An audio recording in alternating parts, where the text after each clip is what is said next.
age. These are children below the age of 11 years. Before the court makes a determination as to who should have the custody and who should have the access, there is what we call the children's officer's report. This is a report that is to be prepared. The children's officer, what they do, they interview both parties and they also interview the child.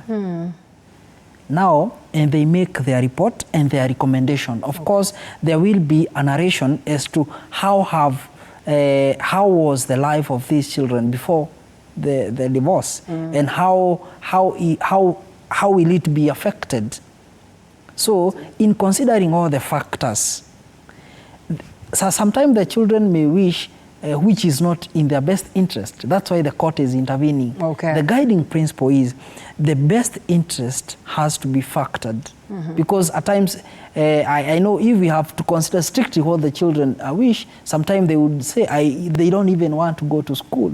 But you know, going to school is to their best interest. So arrangements have to be made. But of course, the court also considers, before the court interviews the child, they have to make sure that this child understands what they are being taken through, so that even as they respond, their cognitive ability can speak some reasonability to the court. Okay. So the court considers a myriad of factors, not strict factors, but the bottom line is the best interest of the child has to be ensured. Okay. Yes.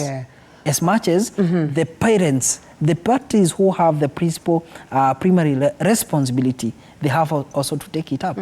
Yes. All right. Perhaps a minute of your experience now that you're a grandmother. It clearly tells us that perhaps you are in charge of the kids, or what? Yes.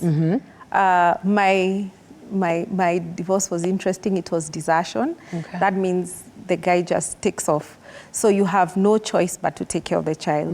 And for me, and that is where now some of the, we talk about during our trainings, is that, in our sessions, is that even if the other person doesn't take responsibility, you have to step up. Okay. So for me, it's been sole custody. And it was a decision I made that I was not going to pursue for joint custody, and the reason was I felt the inconsistency was creating instability for the children. Okay. So it just meant that I went for full custody, which is now what I got and still have. And I think it was a better decision for my children and for myself, because now you're working on what you have and what you don't have. And that helps me encourage other people where you find there's so much conflict, and one person has to be the adult in the case, then it means step up. And as Wakili has said, one person has to be responsible. If the other party is interested, then, because sometimes as we talk about children, they're very sensitive. They still have to deal with those traumas of either a parent deserting or refusing to take responsibility, or going to court and being forced to take the children and you do not want.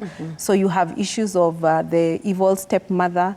Now, when you go through the whole process of divorce recovery, we don't even call them stepmothers, we call them bonus moms. Okay. Because the child is aware that whoever has been brought by the father or has been brought by the mother is actually there to help and assist them overcome the trauma and just have like a very normal life. So for us, what we do is whatever the court has said this should happen, then we help the parent navigate through that. Right. So if you have been told you're having shared custody, then for us is just to equip you and help you. How can you be a better parent so that you're not the one who's making the co-parenting difficult? If you want to get married, I mean, we're having now different stages. If you want to get married, how does your former spouse feel about it? Have you reached a place, we call it camp civility. Are we at camp civility where we can sit down and have a conversation and say, hey, look, I've decided to move on. Let's bring our kids together and have a conversation about it. Then custody issues become very easy, very amicable. Now we're having even issues of our children getting married. Who goes to whose house? Are we taking the family that's coming in to the father's house or to the mother's house, or do we meet in a common ground? Who gets the dowry if, for example, both of us have remarried? So, but with now the proper tools and the understanding of the marriage has ended and the children are the most important people and the only thing joining you together, then it helps you just have that understanding of now we have to do this together, and it